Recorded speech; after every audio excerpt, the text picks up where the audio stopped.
The Warhammer 40,000 competitive scene has eagerly embraced the first couple of weeks of the new Pariah Nexus meta, and World Eaters have risen to the challenge as well.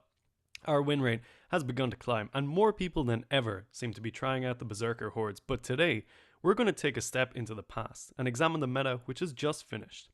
I'll be looking at World Eater tournament performances from April to June, diving deep into the stats and the story behind the numbers. So, if you're interested in following the ever-changing evolution of World Eaters competitive play, grab yourselves a brew and let's jump in.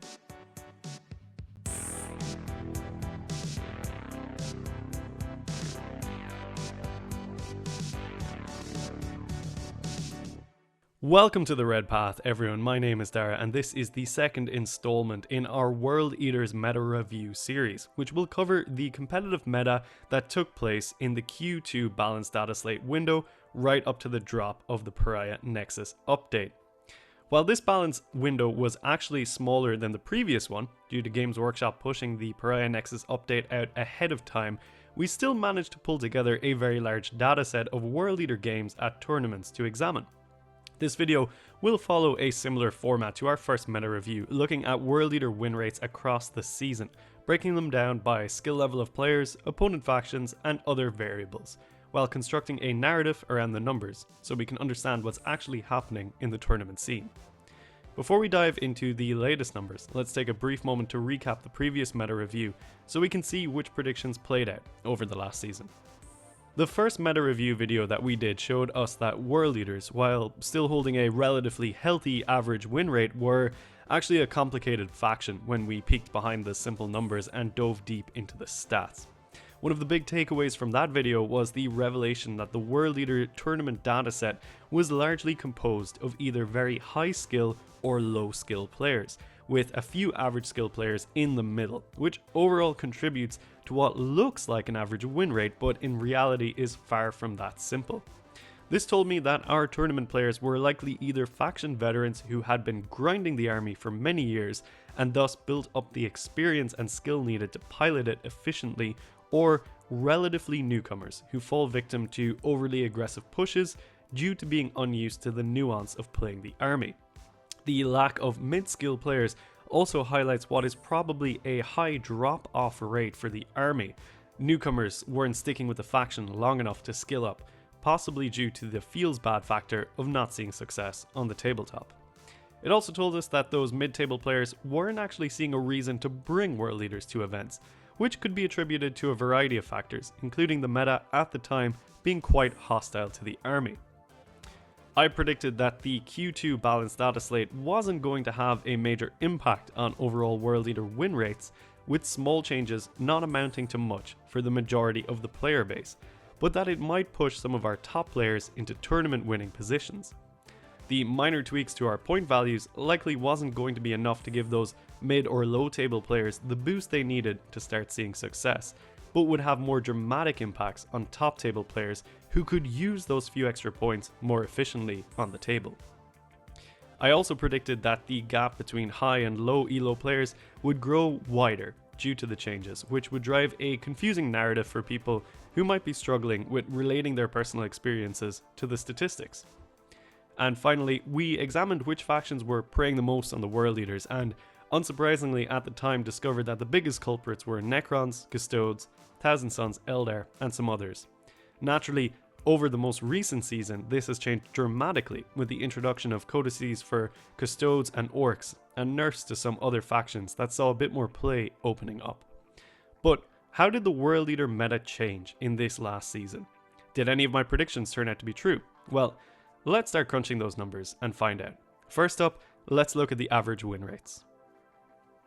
Okay, let's start by talking about the dataset that we have here. Even though the balance window for this past season was relatively short, World Eater players came out in force, and in total, we racked up 1,361 games across 243 players during this time.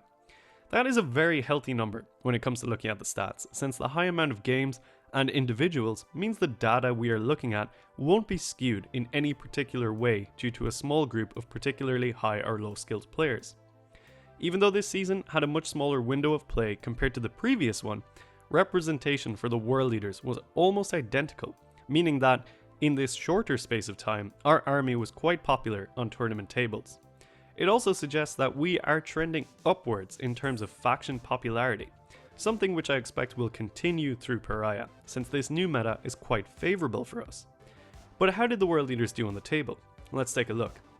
We're going to start with the simple stuff, average win rates and event record distributions. Average win rates is the total win rate percentage based off the entire player pool, and is a common metric used by Games Workshop during their MetaWatch video series. While I think this metric is decent for gaining a surface level insight into a faction's performance in the meta, it can often obscure a lot of important information, since it merely takes a single value calculated across the entire faction player base and doesn't account for factors like player skill or opponents' factions. We're looking at the data from the StatCheck meta dashboard here, which collates GT-sized events and presents the data in a really easy to use and interactive way. And when we look at the average world leaders win rate in the previous season, we can see that we sat at an overall 49% win rate across those 1,361 games and 243 players. Considering that Games Workshop's ideal state of balance for a faction is a 50% win rate, this doesn't actually look too bad and falls within the balance window of 45 to 55%. It is also an increase of 2% from the previous season, so at the very least, there was a slight upward trend in the overall win rate. Taking a peek at how that win rate is distributed across event records next, we'll see some more pretty positive news. Here we are looking at the final records of our players were hitting in their events, and we would expect this to fall into a roughly normally distributed set of data, a bell-shaped curve where most of the player pool will finish an event having gone 2 and 3 or 3 and 2, with higher and lower results tapering off to either end. The data for this looks really good, with a very balanced distribution of event records falling nicely into that normal distribution pattern. The majority of players are indeed finishing up with that 2-3 or 3-2 record, and while there's slightly more players going 1 and 4 than there is going 4 and 1, we can see a much better balancing of the undefeated players against the 0-win players, especially when we compare this to the Q1 season. When we look at the event record distribution side by side across the Q1 and Q2 seasons, it's quite apparent that the dataset is starting to normalize, and the negative results are slowly being balanced out by an increase in positive results. This, combined with the slight increase in average win rate, tells quite a positive story, in my opinion. Overall, there's more players winning games in general, but there's also an increase in players finishing events with positive records. In the Q1 season, 42% of the total player population finished events going positive, but that jumped up by 5% in the Q2 season to a very respectable 47%. We're also seeing a lot more players finish out their events on the top tables too, with a big increase in undefeated and 4 and 1 finishes. On that note, however, we didn't see quite a translation of this into actual event wins. In the Q1 season, we finished out with 2 event wins, while in the Q2 season we managed to get 3, one of which was our very own Brian from the Red Path, charging his way through the CTC Major. And while this is only a minor increase in event wins, I do think it's somewhat important to keep in mind that this Q2 season was shorter than the Q1 season. But ultimately, it does seem like we are still struggling to close out those champion positions, and while we saw plenty of podium spots, the champion's crown still seems to be an elusive goal for even the best world leader players. And when we look at the week by week trends of these win rates, we can examine if there's any dramatic spikes which are causing skews in our data, or if it's remained mostly stable.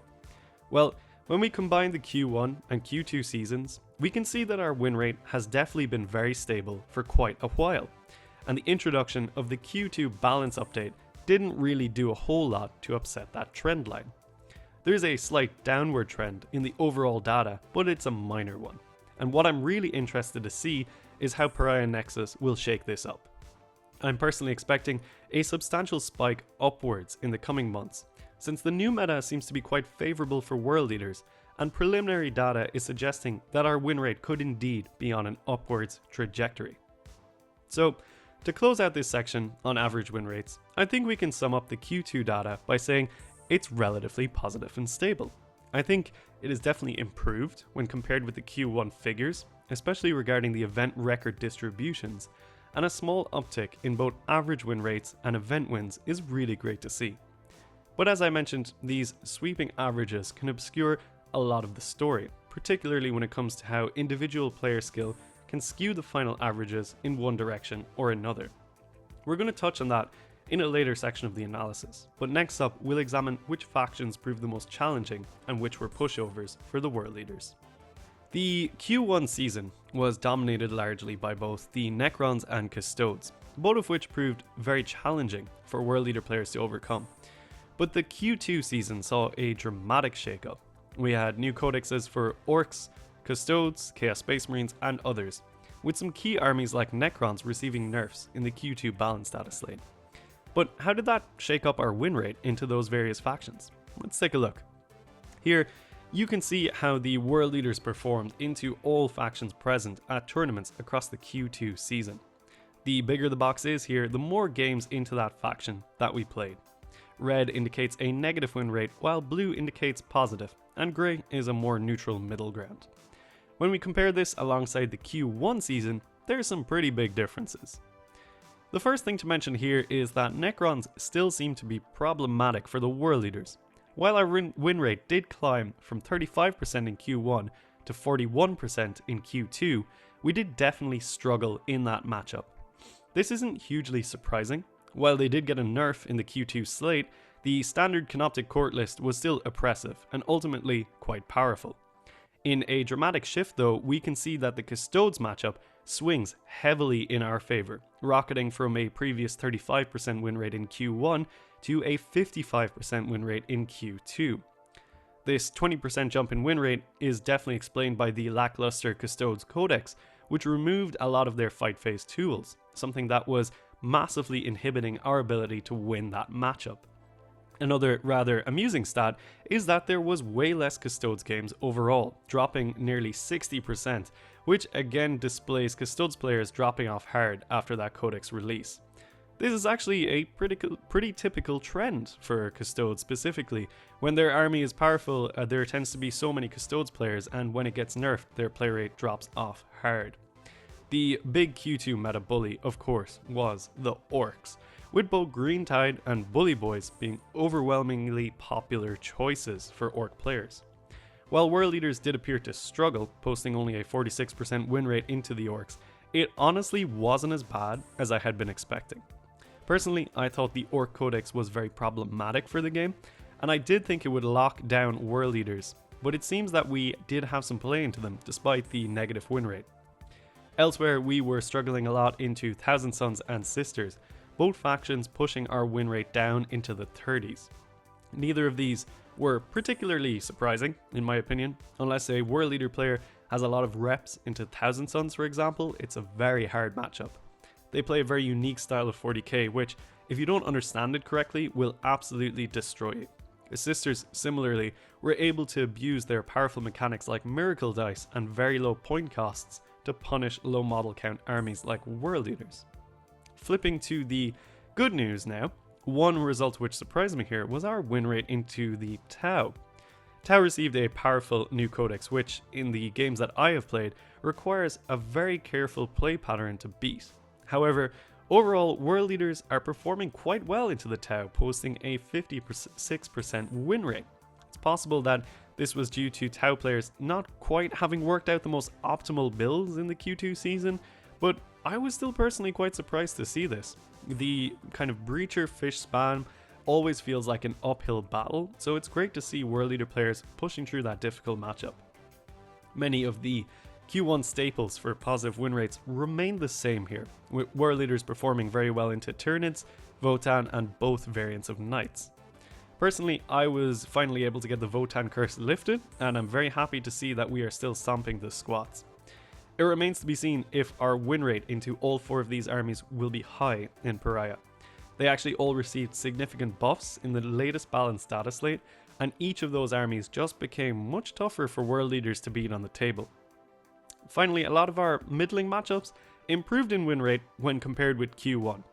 Death Guard, Blood Angels, and Demons all saw world leaders having improved win rates into them, while other factions like Eldar, Space Wolves, and Drukhari saw some decreases in our win rates. I think this represents our position as mid-table brawlers alongside many of these factions, meaning it's a real toss-up for win rates, but they will largely find themselves coming in around that 50% win rate in general. Overall though, when we look at our performance into all of these various factions, I think it tells a story which reflects how new codexes and balancing affects everyone. Huge swings in the Custodes win rate was somewhat balanced out by the rise of the Green Tide, and the Impervious Necrons shrugged off their nerfs with ease. It does seem that the slight point reductions we got were enough to tip some unfavourable matchups in our favour, but other external balancing did cause certain matchups to play back against us. Naturally, with Pariah, there is a whole host of new variables that will affect our play into other factions. I'm predicting that the meta in general will develop into a melee favoured one, with mid-table brawlers being powerful armies. And this is really good for us, but we will have to watch other factions like Blood Angels, the New Sisters, who are all kind of trying to do the same sort of thing as us on the table. With big nerfs to orcs, I expect our win rate will swing back into the positive there, but with buffs to knights, Votann and Nids, those very favourable matchups may balance out towards the middle. It's going to be very interesting to see how the whole table alters for Pariah, but let's move the discussion on to a very interesting aspect now, how different skill level affects the overall win rate of World Eaters.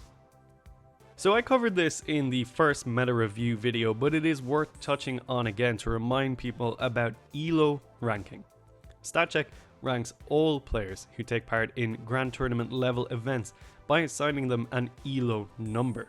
This number changes depending on games you win or lose at tournaments, and how much your ELO score increases or decreases by depends on the ELO level of your opponent. For example, if I win a game against a player whose ELO is higher than my own, my ELO score will increase by more than if I beat a player with a lower ELO score, and vice versa. It's a great way of ranking 40k players, and thanks to the updates to the meta dashboard, we can now filter stats by ELO too. To do this, we're going to divide the players up into groups called quartiles. Quartiles divide a dataset into 4 groups, each of which represents 25% of the population. For example, what I will call the lower quartile would be the bottom 25% of ELO players, while the upper quartile would be the top 25%. When we looked at this in the first meta review, we found a lot of interesting and somewhat worrying things for the World Eaters. Firstly, while we would normally expect a population to fall relatively evenly into each of the 4 quartiles, this was not the case with the World Eaters. There was a large amount of players in the upper and lower quartiles, but very few in the middle 2 quartiles, meaning that when it comes to calculating average win rates, the data we are looking at is essentially an average between the win rates of players who are doing extremely well and players who are struggling, with very few mid-level players contributing to that final figure. This highlights one of the big issues with balancing World Eaters. Buffs for our faction will disproportionately affect the various quartile groups, since the top players were already performing well with them, and the bottom players were really struggling. It makes the army extremely difficult to balance, since buffs to the army could cause a lot more top players to win events, thus leading to future nerfs, which then feels really bad for those lower level players. So it's actually a really complex puzzle to untangle. And not only that, but the low amount of mid-level players indicates, to me at least, that there is a high amount of player drop-off for the faction. In general, the faction player pool seems to be mostly made up of highly skilled veteran players and relatively unskilled newcomers. This didn't change very much in the Q2 season. The bottom quartile group for the World Eaters had 401 games and 78 players, which is a sizable portion of the 243 total players from this past season. And the win rate here actually dropped by 1% from the last season, moving from 27 down to 26. And when we look at the event record distribution for this group, we can see that nearly half of this population is finishing an event with a single win, while almost a full quarter of the population is finishing an event with no wins. The worrying news here is that there was actually a higher proportion of players finishing with no wins compared to Q1, up to 21% from 17 previously. The amount of players finishing 2 and 3 proportionally decreased too, meaning that overall there was a downward shift in win rate for the bottom quartile players, despite the buffs that we received in the balanced data slate. These numbers are not pleasant to look at, and while some people may argue that it's to be expected in the bottom quartile, I would advocate that it's not quite fair to dismiss these lower skilled players. These people are by and large newcomers looking to get into the game and the faction, and rather than being bad at the game, they are merely inexperienced. So negative play experiences like this are only going to drive them away from the faction rather than encouraging player development. But let's turn our attention now to the middle quartile of the players. As I mentioned, there wasn't really many middle elo level players in the World Eaters this season, so I've actually had to group the second and third quartiles together in order to generate meaningful data. When we combine these two data sets, we end up with 67 players and 353 games. So even when we lump the middle quartiles together, there's still actually more players in the lower quartile dataset. Again, this speaks to World Eaters being an unpopular army for those middle players, which I find quite interesting. Anyway, somewhat unsurprisingly, the middle quartile players tend to have win rates which are very close to the overall average for our faction.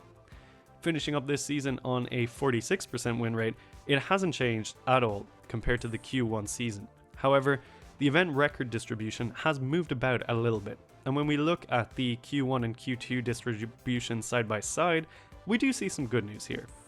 Firstly, there is a decrease in the amount of mid-level ELO players finishing events with a 3-2 record, but it's offset by a sizable portion graduating to the 4-1 bracket, and in the case of one individual, finishing an event undefeated. There is a slight uptick in players with a 1-4 record here too, but I think it's offset by the other good results.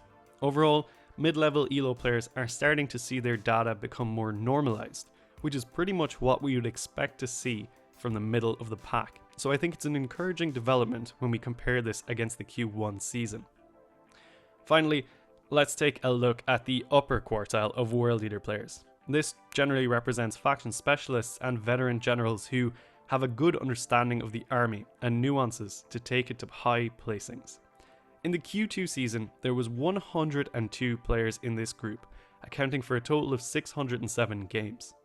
And despite the shorter season length, this is actually more games played than the Q1 season in this bracket. It's also the largest data pool out of all of the quartiles, meaning the highest proportion of World Eater players are actually relatively skilled generals. In this group, we see a slight increase in win rate since Q1, up to 66% from 64%. We also have a minor increase in event wins, as I said, up to 3 from 2. And when we dive into it further, we can see some encouraging signs in the event record distribution.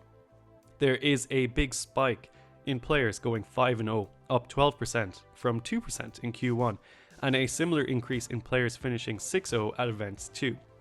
The 4-1 bracket nudges up by a percent as well, and there's also no top players finishing events with no wins, and a decrease in players finishing events having gone 2 and 3. Overall, this is telling me that the Q1 balanced data slate did manage to push the top players into getting a slight boost to their event results, and the shifts here are much more pronounced compared to the lower and mid quartile groups. I think this highlights that, with enough understanding of the faction, good players will be able to take small buffs and convert them into meaningful results. Unfortunately, these trends aren't observed in those lower ELO groups, meaning that the gulf is indeed widening between the top and the bottom. And I find this concerning for a couple of reasons. The most obvious is balancing. I'm not sure how Games Workshop can meaningfully change the faction without skewing one group too high or too low.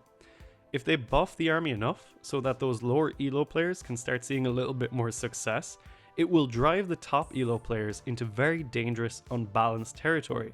While if they decide to curb the top ELO players, which are already seeing good success, this will inevitably punish the low ELO players far more. It does seem to be a complicated army to balance in general, and we did touch on this in the first meta review, so it's not really surprising to see that this hasn't changed. I did predict that the gap between the top and the bottom would widen, and it has indeed occurred. Another key issue with this division, it's a little bit more subtle, but I think it's worth considering. As we all know, there's a lot of online discussion around 40k, be it on social media or Discord forums or whatever, and it tends to give rise to narratives and trends which kind of get adopted by the whole community. Often, prominent members of the community, like content creators, drive these narratives, but the story can be skewed depending on their experiences.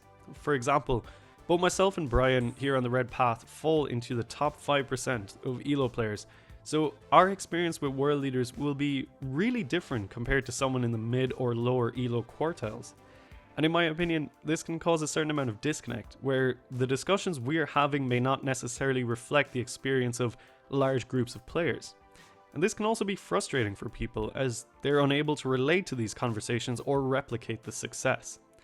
I've always loved that the World Leaders community has been really unified and willing to help each other, but it does concern me that as time goes on, there may be something of a division between the various groups as players' experiences drift further apart. I think it's something to keep in mind for anyone when we're discussing competitive play online. Your success may not be directly translatable to others, so it's important to consider that we're all coming to this game with different levels of experience and skill, and should be welcoming to everyone, regardless of that. And with that in mind, let's close out this section and move on to summarizing our findings and ruminating on the future. Well everyone, I hope you found this analysis to be quite interesting. Overall, I think it's safe to say that World Leaders were on a slight upward trajectory in the Q2 season, building on the decent results in Q1 and priming themselves for the new Pariah madness. In general, there wasn't a massive shift in any of the trends we observed during the Q1 season, with the biggest changes being in which factions we were losing to most often. It seems like the Q1 balanced data slate and the arrival of several faction codexes did shift the overall meta, but World Leaders remained relatively stable within this ecosystem. Orcs happily jumped into the space vacated by Custodes, as one of the armies we were struggling into, but we'll have to see if, much like the Custodes player base, Orcs will now suffer huge abandonment after taking some nerfs. Initial Pariah data does seem to suggest that this is happening, with the overall Orc play rate falling off the proverbial green cliff. Necrons, on the other hand, retain their spot as a big bully for us, but will they be able to keep their grip for another season? With significant changes to them in the Pariah Balance Pass, I'm expecting our win rate into the undead robots to push closer to 50%. Naturally, there are some new bogeymen in town, or should I say bogey women.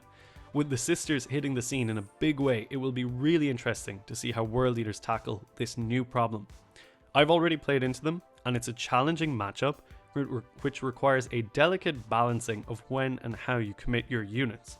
So if I was a betting man, I'd expect our top ELO players to do quite well into Sisters, but the lower ELO players will suffer massively into this army. Additionally, a few factions got decent buffs and facelifts. Tyranids are definitely going to be one to watch, but I do think we should be relatively fine into them. While our win rate will probably drop closer to the 50% region, I think it will remain positive. Admech, on the other hand, will be very hard to predict. With little to no previous data and sweeping changes to their codex, I simply don't have an idea what to expect out of them. And I also anticipate that Votann are going to start swinging the numbers in their favor too. The addition of Jaegers as an infiltrating unit for their army is, quite frankly, utterly stupid at their current point costs.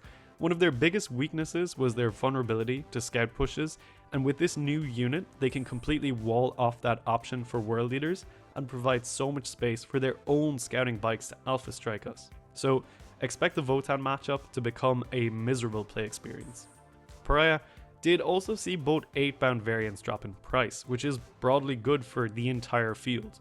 Coupled with the Q1 changes, we are now back to a reasonably fair point level for most of our army, and I do anticipate that this will start to help those mid-ELO players push more positive event results, while our top ELO players will definitely be capable of gunning for event wins now.